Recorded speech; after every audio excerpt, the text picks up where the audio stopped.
हाय बच्चों, मैं विशाल यादव आप लोगों का the eagle defence and competitive classes में स्वागत करता हूं।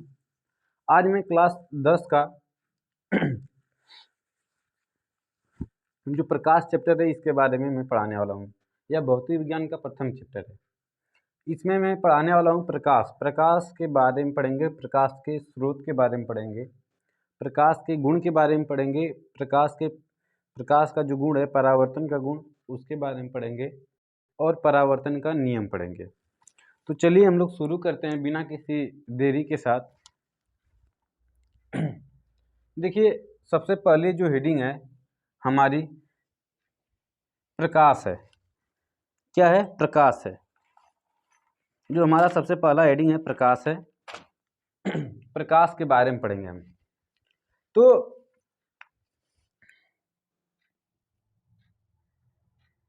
इसको इंग्लिश में लाइट बोलते हैं। लाइट क्या है? तो मैं 10वीं लेवल के लेके चलूँगा। जो एग्ज़ाम के ओरिएंटेड प्रश्न होंगे, जो एग्ज़ाम के ओरिएंटेड कंटेंट होगा, मैं उसी कंटेंट की बात करूँगा। ठीक है? तो कोई पूछे बच्चा आपसे कि प्रकाश क्या होता है, तो हम लोग बोलेंगे प्रकाश एक प्रकार की ऊर्जा है जिसके वजह से हम किसी वस्तु को क्या कर पाते हैं? देख पाते हैं। तो प्रकाश की वजह से ही हम किसी वस्तु को क्या कर पाते हैं? देख पाते हैं। इसके बारे में थोड़ा सा 2 लाइन लिखवा रहा हूँ। लिखवाने के बाद कि प्रकाश एक प्रकार की ऊर्जा है। प्रकाश एक प्रकार की ऊर्जा है जो हमारी दृष्टि को जागृत करेगी। ठीक है? अब देखिए, थोड़ा सा सुनिए। कोई पूछे प्रकाश, तो प्रकाश एक प्रकार की ऊर्जा है जो हमारे दृष्टि को जागृत करती है। मतलब इसका मतलब क्या है? जो हमारी ज्ञानेंद्रिय है, सेंस है, आई, ठीक है, प्रकाश हमारे आँख से किसी वस्तु को देखने में सहायता प्रदान करती है। तो मैं आज बताने वाला हूँ कि कोई भी वस्तु हमको दिखाई कैसे पड़ती है। ठीक है? तो देखिए, अगर मैं थोड़ा सा इस पे मतलब बात करूँ कि कोई भी वस्तु, मान लेते हैं यहाँ पे कोई गेंद है, एक गेंद है, ये हमको दिखाई, मान लीजिए ये गेंद कैसी है? पीली है, पीली गेंद है। तो ये हमें दिखाई पड़ती है। कैसे दिखाई पड़ती है? प्रकाश कैसे दिखाई देता है? प्रकाश की सहायता से हम इस वस्तु को कैसे देख पाते हैं? तो थोड़ा सा मैं एक एग्जाम्पल से समझाना चाहूँगा। यहाँ पे अगर मैं कहूँ ये मेरी आँख है, ठीक है, हमारी क्या है? आँख है, यह आँख है, ठीक है। अब मैं कहूँ कि जो सूर्य है, सूर्य आता है, देखिए सूर्य नहीं उगा हुआ होता है या सूर्य नहीं निकलता है तो अंधेरा रहता है। जैसे ही सूर्य निकलता है तो उजाला हो जाता है और हम किसी वस्तु को क्या कर पाते हैं? देख पाते हैं। तो मैं उसी के बारे में बताने वाला हूँ कि कोई भी वस्तु कैसे दिखाई पड़ती है। मैं एक गेंद की बात करूँ तो पहले इसको देखिए कि गेंद कैसे दिखाई पड़ती है। सबसे पहली चीज़ होती है कि जब कोई प्रकाश, मान लीजिए सूर्य से आता है या कहीं से, किसी स्रोत से आता है, ठीक है, जब प्रकाश किसी स्रोत से आता है, अभी स्रोत के बारे में भी मैं बताने वाला हूँ कि प्रकाश के स्रोत होते क्या हैं। तो जब प्रकाश किसी स्रोत से आता है तो स्रोत से आने के बाद यह, जैसे यहाँ से मैं कहूँ कि टॉर्च है, टॉर्च यहाँ पे मान लेते हैं, ठीक है, यहाँ से प्रकाश निकल रहा है, एक टॉर्च है, यहाँ से प्रकाश इस पे जाके पड़ा और यहाँ से इस वस्तु पे प्रकाश जाके पड़ता है और यहाँ से टकराने के बाद यह हमारी आंखों पे पहुँचता है। कहाँ पहुँचता है? आंखों पे। देखिए, किसी स्रोत से प्रकाश जब होता है, निकलता है, तो वह जाके वस्तु पे पड़ता है और वस्तु से प्रकाश टकरा के हमारे आंखों पे जाता है। जब हमारे आंखों पे जाता है तो वस्तु हमको क्या होती है? दिखाई पड़ती है। तो इस प्रकार से जो प्रकाश होता है हमारे दृष्टि को क्या करता है? जागृत करता है। अगर मैं कहूँ कि जो गेंद थी पीली दिखाई दे रही, गेंद कैसी दिखाई दे रही है? पीली। मतलब कहने का मतलब है कि जो सूर्य का प्रकाश होता है, सूर्य का प्रकाश श्वेत होता है। कैसा होता है? श्वेत। सूर्य के प्रकाश की बात करूं तो सूर्य का प्रकाश श्वेत होता है जिसमें 7 रंग होते हैं, जिनके कॉम्बिनेशन से कोई भी रंग बन सकता है। ठीक है? तो सूर्य का प्रकाश, जैसे आपने क्लास 8 में पढ़ा होगा कि प्रिज्म के बारे में थोड़ा बहुत जो इंट्रोडक्शन रहा होगा कि सूर्य का प्रकाश प्रिज्म से गुजरने के बाद 7 रंगों में विभक्त हो जाता है। ठीक है? तो वही मैं बताना चाहता हूँ कि जो सूर्य का प्रकाश होता है 7 रंगों से भी बना होता है। अब देखिए, सूर्य का प्रकाश श्वेत होता है, तो जब कहीं से कोई श्वेत प्रकाश वस्तु पे पड़ता है तो वस्तु के अंदर होती है प्रकाश को अवशोषित करने की क्षमता। प्रकाश को क्या करने की क्षमता? अवशोषित करने की क्षमता।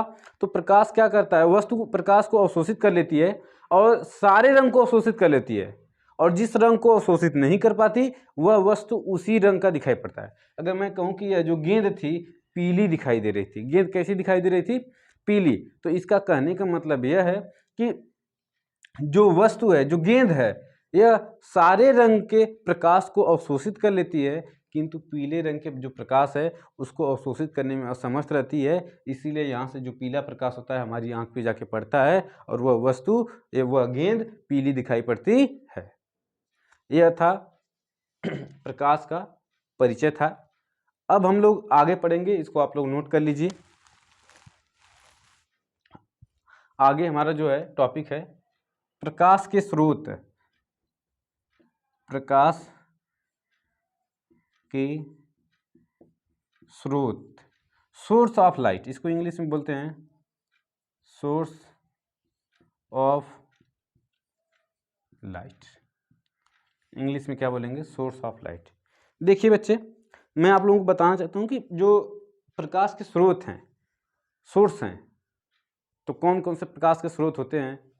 तो देखिए, कुछ स्रोत आर्टिफिशियल होते हैं, जिनको हम हिंदी में बोले तो मानव निर्मित होते हैं, और जो कुछ स्रोत होते हैं प्राकृतिक होते हैं। ठीक है, कुछ स्रोत प्राकृतिक होते हैं और कुछ स्रोत मानव निर्मित होते हैं। कहने का मतलब यह है कि ऐसे स्रोत जो मानव के द्वारा बनाए हुए हैं, मानव जिनका निर्माण किया हुआ है, वो मानव निर्मित होते हैं। तो प्रकाश के दो स्रोत होते हैं। नंबर एक, जिन्हें हम कहते हैं कृत्रिम स्रोत। कृत्रिम स्रोत, इनको आर्टिफिशियल सोर्स बोलते हैं, आर्टिफिशियल सोर्स बोलते हैं। और नंबर दो है प्राकृतिक स्रोत। प्राकृतिक स्रोत, इनको इंग्लिश में नेचुरल सोर्स बोलते हैं, नेचुरल सोर्स बोलते हैं। देखिए बच्चे, मैं जो बता रहा हूँ कि कृत्रिम स्रोत और प्राकृतिक स्रोत, तो जो दो स्रोत होते हैं, जो लाइट के जो सोर्स हैं दो प्रकार के होते हैं, आर्टिफिशियल सोर्स और नेचुरल सोर्स। तो हम लोग नेचुरल को पहले पढ़ लेते हैं। जो नेचुरल सोर्स होता है, जैसे सूर्य, तारा, जिनको हम बना नहीं सकते, तो ऐसे सोर्स जिनको हम बना नहीं सकते उनको नेचुरल सोर्स कहते हैं। और ऐसे सोर्स जिनका हम निर्माण करते हैं उन्हें हम आर्टिफिशियल या कृत्रिम स्रोत कहते हैं। आपको पता होगा कि मोमबत्ती, जो मोमबत्ती है, मोमबत्ती, बिजली का बल्ब, बिजली का बल्ब, बिजली का बल्ब, ये सब कृत्रिम स्रोत हैं। टार्च हो गई वगैरह जो भी हैं, एक कृत्रिम स्रोत हैं। जो प्राकृतिक स्रोत है ये नेचुरल सोर्स, इनको इंग्लिश में बोलते हैं नेचुरल सोर्स। तो मैंने बताया सूर्य, तारा, सूर्य, तारा आदि, इनको हम नेचुरल सोर्स कहते हैं। ठीक है, अब देखिए दो टॉपिक हो गई, इसको नोट करना हो तो नोट कर लीजिए।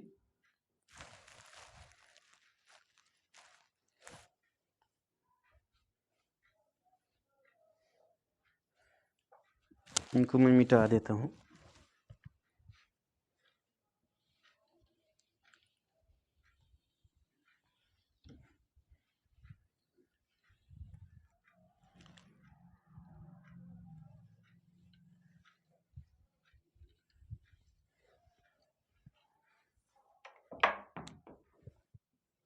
ठीक है, चलिए देखते हैं। अब हम लोग पढ़ेंगे प्रदीप्त वस्तुएं, प्रदीप्त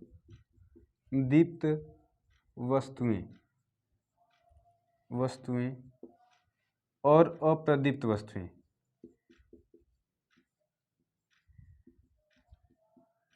इनको इंग्लिश में लूमिनस ऑब्जेक्ट्स बोलते हैं और नॉन लूमिनस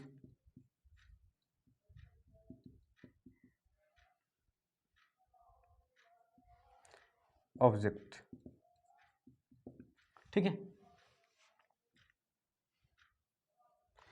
हम इनके बारे में पढ़ेंगे प्रदीप्त वस्तुएं, अप्रदीप्त वस्तुएं। तो मैं आप लोगों को बता दूं कि प्रदीप्त वस्तुएं उन वस्तुओं को कहा जाता है जो स्वयं के प्रकाश से प्रकाशित होती हैं। कहने का मतलब कि वे वस्तुएं जो किसी और वस्तु के प्रकाश से प्रकाशित नहीं होती, उन्हें हम प्रदीप्त वस्तुएं कहते हैं। किंतु दूसरी ओर हम बात करें अप्रदीप्त वस्तुओं के लिए, तो वे वस्तुएं जो दूसरे के प्रकाश से प्रकाशित होते हैं, जैसे सूर्य का अपना प्रकाश होता है, तारों का अपना प्रकाश होता है, तारों के अंदर होता है नाभिकीय संलयन की अभिक्रिया, ठीक है, नाभिकीय विखंडन या नाभिकीय संलयन की अभिक्रिया जो होती है, जिसकी वजह से उनमें अभिक्रिया चलती रहती है और उनमें प्रकाश उत्पन्न होता रहता है। तो वे प्रदीप्त वस्तुएं हैं। प्रदीप्त वस्तुएं वे वस्तुएं, इसको लिख लीजिएगा अगर लिखना हो तो, वे वस्तुएं जो स्वयं के प्रकाश से चमकती हैं या प्रकाशित होती हैं, उन्हें हम प्रदीप्त वस्तुएं कहते हैं। और वे वस्तुएं जो दूसरे की प्रकाश से प्रकाशित होती हैं, उन्हें हम अप्रदीप्त वस्तुएं कहते हैं। अप्रदीप्त वस्तु का जो सबसे बेस्ट एग्जाम्पल होता है चंद्रमा होता है। अप्रदीप्त वस्तु का जो एग्जाम्पल होता है बेस्ट, चंद्रमा। और प्रदीप्त वस्तु का जो सबसे बेस्ट एग्जाम्पल है यह होता है सूर्य। सूर्य और चंद्रमा। हम बोल सकते हैं कि वे वस्तुएं जो दूसरे के प्रकाश से प्रकाशित होती हैं अप्रदीप्त कहलाती हैं, नॉन लुमिनस वस्तु कहलाती है, ऑब्जेक्ट कहलाती हैं। और जो प्रदीप्त वस्तुएं होती हैं वे वस्तुएं जो स्वयं के प्रकाश से प्रकाशित होती हैं, उन्हें हम लुमिनस ऑब्जेक्ट बोलते हैं।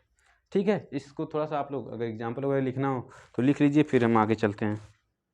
जो हमारे आगे की टॉपिक है प्रकाश के गुण है, प्रकाश के गुण। इसको नोट कर लीजिए, तो फिर मैं मिटा के आगे लिखता हूँ। डस्टर कहाँ गया?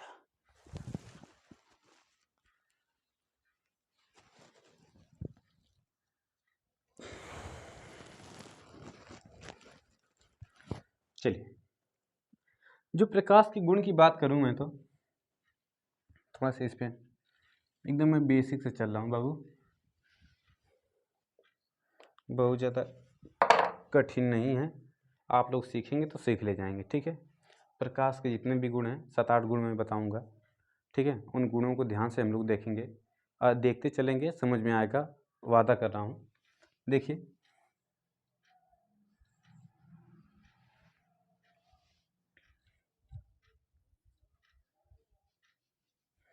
पहला प्रश्न होता है कि क्या प्रकाश को चलने के लिए माध्यम की आवश्यकता होती है? प्रकाश के गुण में ही है कि क्या प्रकाश को चलने के लिए माध्यम की आवश्यकता होती है। तो मैं बताऊंगा कि जो प्रकाश है उसको चलने के लिए माध्यम की आवश्यकता नहीं होती है। आप लोगों ने पढ़ा होगा यांत्रिकी तरंगे और विद्युत चुंबकीय तरंगे। यांत्रिकी तरंगे वे तरंगे होती हैं जिनको चलने के लिए माध्यम की आवश्यकता होती है। अगर मैं बात करूँ यांत्रिकी तरंगों की, तरंगे दो प्रकार की होती हैं। तरंगे दो प्रकार की होती हैं, एक होता है यांत्रिकी तरंग, एक होता है विद्युत चुंबकीय तरंग। ठीक है, जो यांत्रिकी तरंग होते हैं उन तरंगों को कहा जाता है जिनको चलने के लिए माध्यम की आवश्यकता होती है, उन्हें हम विद्युत यांत्रिकी तरंग कहते हैं। और वे तरंगे जिनको चलने के लिए माध्यम की आवश्यकता नहीं होती है, उन्हें हम विद्युत चुंबकीय तरंग कहते हैं। ठीक है, वे तरंगे जिनको चलने के लिए माध्यम की आवश्यकता होती है उन्हें हम यांत्रिकी तरंगे कहते हैं, और वे तरंगे जिनको चलने के लिए माध्यम की आवश्यकता नहीं होती है उन्हें हम विद्युत चुंबकीय तरंग कहते हैं। अब देखिए, जो प्रकाश होता है, प्रकाश को चलने के लिए माध्यम की आवश्यकता नहीं होती, इसे हम क्या कहते हैं? विद्युत चुंबकीय तरंग कहते हैं। तो हमारा पहला पॉइंट होगा प्रकाश विद्युत चुंबकीय तरंग के रूप में चलता है। प्रकाश विद्युत चुंबकीय तरंग के रूप में चलता है। नंबर 1 है प्रकाश विद्युत चुंबकीय तरंग के रूप में चलता है। इसको इंग्लिश में कहते हैं कि लाइट जो होती है इलेक्ट्रोमैग्नेटिक वेव के रूप में, इलेक्ट्रोमैग्नेटिक वेव। जो प्रकाश होता है विद्युत चुंबकीय तरंग के रूप में चलता है, मतलब इलेक्ट्रोमैग्नेटिक वेव के रूप में प्रकाश चलता है। जो दूसरा पॉइंट है, हम बोल सकते हैं कि जो प्रकाश है, प्रकाश हमेशा सीधी रेखा में चलता है। प्रकाश, देखिए प्रकाश ऐसे कहीं कभी आपने देखा है क्या कि मैं एक एग्जांपल लेके बताऊं, मान लीजिए घर में है तो अब टॉर्च जलाएंगे तो टॉर्च एकदम सीधी जाती होगी। ऐसा तो है नहीं कि कोई दीवार के पीछे छिपा हुआ है, यहाँ पे मान लीजिए ऐसे दीवार है, अब यहाँ पे आप टॉर्च जला रहे हैं तो यहाँ पे जाएगा ना, ऐसा थोड़ी होता है कि मतलब इसके पीछे जाके ऐसे यहाँ पे उजाला हो जाए, प्रकाशित हो जाए, ऐसा नहीं होता है। तो वही है कि प्रकाश, जो दूसरा पॉइंट है, प्रकाश सीधी में चलता है, प्रकाश सीधी रेखा में गमन करता है, प्रकाश सीधी रेखा में गमन करता है। ठीक है, प्रकाश सीधी रेखा में गमन करता है। अब मार्कर खत्म, दूसरा मार्कर मैंने ले लिया।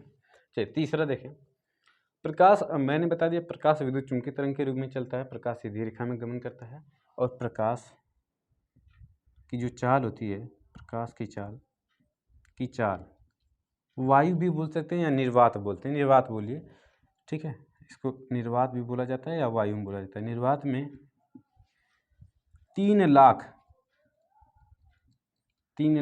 किलोमीटर प्रति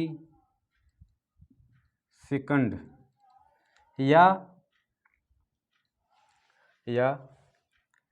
3 गुणे 10⁸ मीटर प्रति सेकंड होती है, 3 गुणे 10⁸ मीटर प्रति सेकंड होती है। जो प्रकाश की चाल होती है निर्वात में 3 लाख किलोमीटर प्रति सेकंड या 3 गुणे 10⁸ मीटर प्रति सेकंड होती है। जो चौथा पॉइंट है, प्रकाश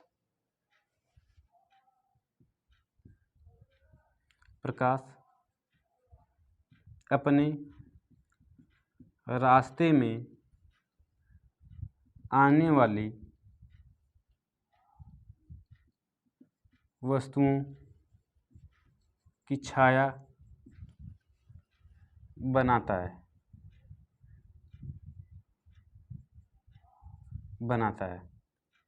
चौथा पॉइंट को हम लोग समझते हैं। देखिए चौथा पॉइंट कहने का मतलब है कि जो प्रकाश है, ध्यान सुनिएगा, जो प्रकाश है अपने रास्ते में आने वाली वस्तुओं का छाया बनाता है। इसका तात्पर्य यह होता है कि जो प्रकाश, जिसे हम लोग गांव में परछाई कहते हैं, ठीक है, तो देखो कोई भी वस्तु अगर प्रकाश के रास्ते में आती है तो उनकी जो परछाई होती है, जिसको हम छाया कह रहे हैं हिंदी में, परछाई जो होती है उसके मतलब क्रिएट होती है प्रकाश के द्वारा। तो प्रकाश अपने रास्ते में कोई भी वस्तु है, क्योंकि प्रकाश देखो छाया क्यों बनती है, छाया इसलिए बनती है क्योंकि प्रकाश सीधे जाता है, और जब कोई भी वस्तु उसके रास्ते में आएगी तो प्रकाश वहाँ से परावर्तित हो जाता है, तो जिसका छाया बन जाता है, उस वस्तु का क्या बन जाता है, छाया। तो कोई भी वस्तु अगर प्रकाश के रास्ते में आती है तो उसका क्या बनता है, छाया बनता है। तो प्रकाश अपने रास्ते में आने वाली वस्तुओं की क्या बनाता है, छाया बनाता है। ठीक है, अब मैं अगला पॉइंट लिख रहा हूँ। प्रकाश में परावर्तन,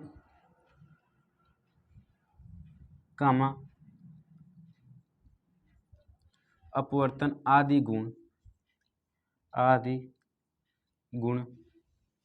होते हैं।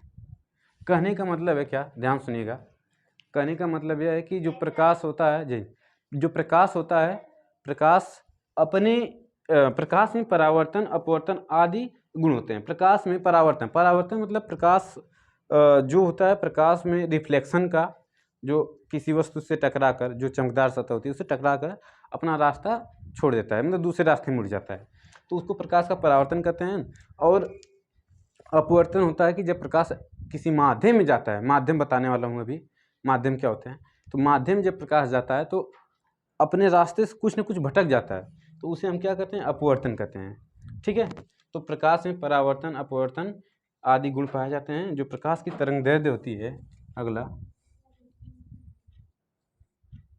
प्रकाश की तरंगदैर्ध्य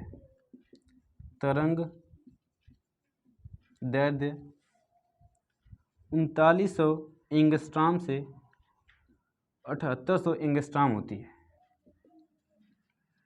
देखिए कहीं कहीं क्या होता है कि किताबों में लिखा होता है कि जो प्रकाश की तरंगदैर्ध्य 4000 एंगस्ट्रॉम से 8000 एंगस्ट्रॉम होती है, उसको कहीं कहीं 3900 से 7800 लिखा होता है, तो कोई दिक्कत नहीं है, आप लोग कन्फ्यूजन नहीं होंगे, कन्फ्यूज में मत होइएगा। जो प्रकाश की जो चाल होती है, तरंगदैर्ध्य होती है 3900 एंगस्ट्राम से 7800 एंगस्ट्राम होती है।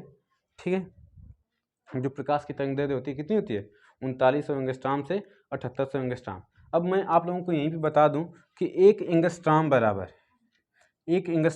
10⁻10 मीटर होता है। कितना होता है? 10⁻10 मीटर होता है। एक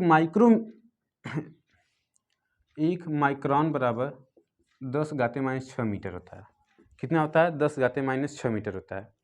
तो इसको भी कहीं अगर नोट करना हो तो नोट कर लीजिएगा। फिर इसके बाद हम लोग चलते हैं माध्यम में। तो देखिए, जो मैंने अभी माध्यम की बात की, तो माध्यम दो होते हैं, पारदर्शक होता है और अपारदर्शक माध्यम होता है। ऐसा माध्यम जिससे प्रकाश होके आर पार जा सकता है उसे हम पारदर्शक माध्यम कहते हैं। क्या कहते हैं? पारदर्शक माध्यम कहते हैं। देखिए, माध्यम में भी 3 माध्यम होते हैं, पारदर्शक, नंबर 2 अपारदर्शी, नंबर 3 अल्प पारदर्शी। थोड़ा सा इन पे बात करते हैं, ज़्यादा नहीं। देखिए, अगर मैं एग्ज़ाम के हिसाब से कहूँ तो एग्ज़ाम के हिसाब से बहुत ज़्यादा नेसेसरी नहीं है, बट मैं इनको बताना, देखिए, बट स्टडी के हिसाब से इनको जानना ज़रूरी है। ठीक है, जो पारदर्शक माध्यम होते हैं, ऐसे माध्यम जिनके आर पार प्रकाश जा सकता है, ऐसे माध्यम जिनके आर पार प्रकाश जा सकता है उसे हम क्या कहते हैं? पारदर्शक माध्यम कहते हैं। और ऐसे माध्यम जिनके आर पार प्रकाश नहीं जा सकता उन्हें अपारदर्शक माध्यम कहते हैं। पारदर्शक माध्यम में हो गया कांच, जल हो गया, ठीक है, प्लास्टिक हो गई, तो ये सब पारदर्शक माध्यम के हैं। अपारदर्शक में दीवार हो गई, लकड़ी हो गई, तो ये सब अपारदर्शक माध्यम है। और अल्प पारदर्शी की बात करूं तो ऐसे माध्यम जिनमें से हो के प्रकाश की अल्प मात्रा में, प्रकाश कम मात्रा में आर पार जा सके, उन्हें हम अल्प पारदर्शक माध्यम कहते हैं। कौन सा माध्यम कहते हैं? अल्प पारदर्शक माध्यम कहते हैं। तो अल्प पारदर्शक माध्यम का जैसे हम लोग क्या करते थे बचपन में कि अल्प पारदर्शक माध्यम का एक बेस्ट एग्जाम्पल है कि जो पेज होता था, पेज को फाड़ के अगर सर में तेल लगा होता था तो उसको ऐसे ऐसे करते थे, तो ऐसे देखते थे। तो आप भी देखेंगे तो दिखेगा, थोड़ा थोड़ा लगेगा कि एकदम आर पार प्रकाश जा सकता है, तो वह होता है अल्प पारदर्शक माध्यम। आज के लिए इतना ही, फिर कल मिलते हैं, तब तक के लिए धन्यवाद।